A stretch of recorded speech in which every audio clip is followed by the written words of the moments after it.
क्या होता अगर रोशन भाभी की शादी पोपटलाल से हो जाती?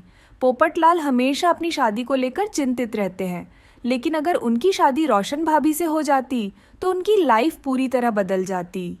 अब पोपटलाल को खुद खाना बनाना पड़ता, क्योंकि रोशन भाभी हर समय अपनी पंजाबी मस्ती में रहती। सबसे बड़ी समस्या यह होती कि पोपटलाल की छतरी अब किसी और के काम की नहीं रहती, क्योंकि उनकी लाइफ में रोशन भाभी की एंटरटेनमेंट स्टाइल्स की बारिश होने लगती। हाथी भाई की शादी रोशन भाभी से हो जाती तो?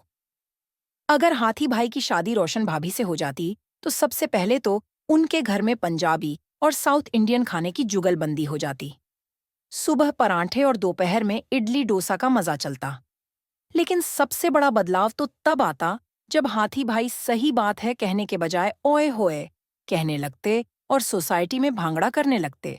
चंपक लाल जी तो और भी ज्यादा हैरान हो जाते, क्योंकि हाथी भाई अब उनके साथ गुजराती में बात करने के बजाय बल्ले बल्ले करने लगते। पर सबसे ज्यादा नुकसान तो टप्पू सेना को होता, क्योंकि जब भी वे गुल्ली डंडा खेलते, हाथी भाई गलती से गेंद को छपाती समझकर खा जाते।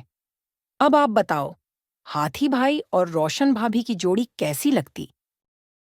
क्या होता अगर टप्पू की शादी सोनू से हो जाती? भिड़े हमेशा से सोनू को टप्पू से दूर रखना चाहते थे, लेकिन अगर किस्मत ने पलटी मारी और टप्पू सोनू की शादी हो गई तो भिड़े का गुस्सा 7वें आसमान पर होता। अब भिड़े हर समय गोकुल धाम में अनुशासन का लेक्चर देते रहते और टप्पू सेना का मुख्य मिशन भिड़े को शांत रखना बन जाता। गोकुल धाम में रोज भिड़े और टप्पू की मजेदार तकरार होती। वहीं जेठालाल भी भिड़े को चिढ़ाने का कोई मौका नहीं छोड़ते और गोकुल धाम हंसी ठहाकों से भर जाता है। क्या होता अगर बाघा की शादी बबीता जी से हो जाती?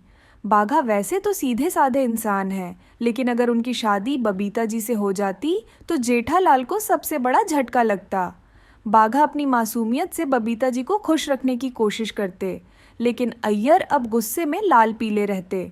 सबसे मजेदार बात यह होती कि जेठालाल हर दिन बाघा को समझाते कि वह बबीता जी का ध्यान अच्छे से रखे, लेकिन खुद दुखी रहते।